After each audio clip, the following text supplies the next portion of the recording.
اچھا، اللہ کے فضل سے آج ذی الحج کا آغاز ہو گیا، پہلی ذی الحج ہے۔ تو ذی الحج کا یہ جو عشرہ ہے، یہ اس کی خاص فضیلت احادیث میں ہمیں ملتی ہے۔ قرآن میں تو عشرہ کے لحاظ سے تو بات نہیں ہوئی، لیکن حج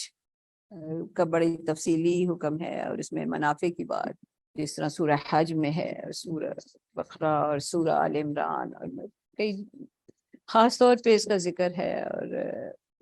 خانہ کعبہ کی جو فضیلت اور اس کی عبادات کا جو تذکرہ ہے، طواف اور عمرہ اور یہ ساری چیزیں۔ تو بہرحال اس وقت ہم جو اس عشرہ کے سلسلے میں جو نبی صلی اللہ علیہ وسلم کے ارشادات ہیں، ہم اس کو ذرا دیکھ لیتے ہیں۔ تو اس میں ذی الحج کے پہلے عشرہ میں روزہ اور دیگر نیکیوں کی فضیلت کا بیان۔ یہ جو میں حدیث پڑھنے لگی ہوں، یہ بخاری کی حدیث ہے۔ حضرت ابن عباس رضی اللہ تعالیٰ عنہ سے روایت ہے کہ وہ کہتے ہیں کہ قال رسول اللہ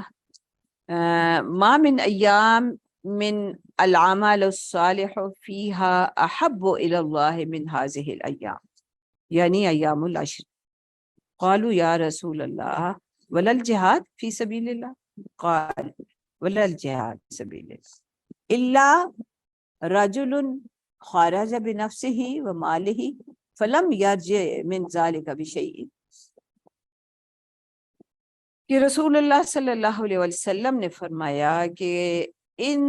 10 دنوں کے مقابلے میں دوسرے کوئی ایام ایسے نہیں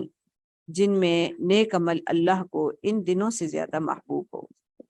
صحابہ کرام رضوان اللہ علیہم اجمعین نے عرض کیا، یا رسول اللہ، اللہ کی راہ میں جہاد کرنا بھی نہیں؟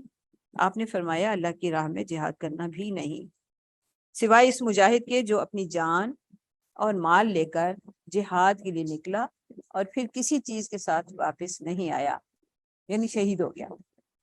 یہ دوسروں سے یقیناً افضل ہے۔ تو یہاں پہ ذی الحج کے ابتدائی 10 ایسے ہیں کہ ان میں مناسک حج کی ادائیگی کا خصوصی اہتمام ہوتا ہے، لیکن ان 10 دنوں کو نیک اعمال کے لیے سب سے زیادہ فضیلت والا قرار دیا گیا ہے۔ ان لوگوں کے لیے بھی نیکیاں کمانے کے راستے کی نشاندہی فرما دی جو حج کی سعادت سے معروم رہنے والے ہیں۔ وہ اپنے اپنے مقام پر رہ کر ان ایام میں نفلی روزوں اور دیگر عبادات کے ذریعے سے زیادہ اجر و ثواب حاصل کر سکتے ہیں۔ اچھا، اسی طرح اچھا ابھی ہم دیکھتے ہیں کہ کون سے کام جو ہیں وہ ان دنوں میں ہم کریں تو زیادہ اجر ہوگا، اور کون سے نہ کریں تو اس سے بچنا جو ہے وہ ضروری۔ پھر ایک اور حدیث ہے جس میں یوم عرفہ کے روزے کی بات ہے۔ یہ حضرت ابی قتادہ رضی اللہ تعالیٰ عنہ کی روایت ہے، قال سئل رسول اللہ عن صوم یوم عرفہ قال یکفر السنۃ الماضیہ والباقیہ، کہ آپ سے عرفہ کے روزے کی بابت سوال کیا گیا، آپ نے فرمایا وہ گزشتہ اور آئندہ سال کے گناہوں کا کفارہ بن جاتا ہے۔ 9 ذی الحج کو یوم عرفہ کہا جاتا ہے۔ یہ عرفہ میں حاضری کا دن ہے، یہ حج کا دن ہے۔ اس روز حجاج کرام عرفات میں وقوف کرتے ہیں، جو حج کا انتہائی اہم رکن ہے، اس کے بغیر حج مکمل نہیں ہوتا۔ حجاج تو اس روز عرفات میں ذکر و دعا میں مشغول ہوتے ہیں، اور اس دن ان کی یہی سب سے اہم عبادت ہوتی ہے، اس لیے اس دن کا روزہ ان کے لیے مستحب نہیں ہے۔ لیکن غیر حاجیوں کے لیے اس دن کے روزے کی یہ فضیلت ہے کہ یہ 2 سالوں کے صغیرہ گناہوں کا کفارہ بن جاتا ہے، یعنی ایک پہلے فرمایا ایک گزشتہ سال اور ایک آئندہ آنے والا سال، جن کا تعلق یعنی صغیرہ گناہ وہ ہیں جن کا تعلق حقوق اللہ سے ہوتا ہے یا پھر رفع درجات کا سبب بن جاتے ہیں یہ روزے۔ اسی طرح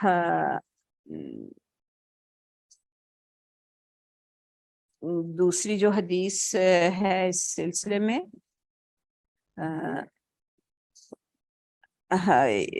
حضرت ابو ہریرہ رضی اللہ تعالیٰ عنہ سے یہ روایت ہے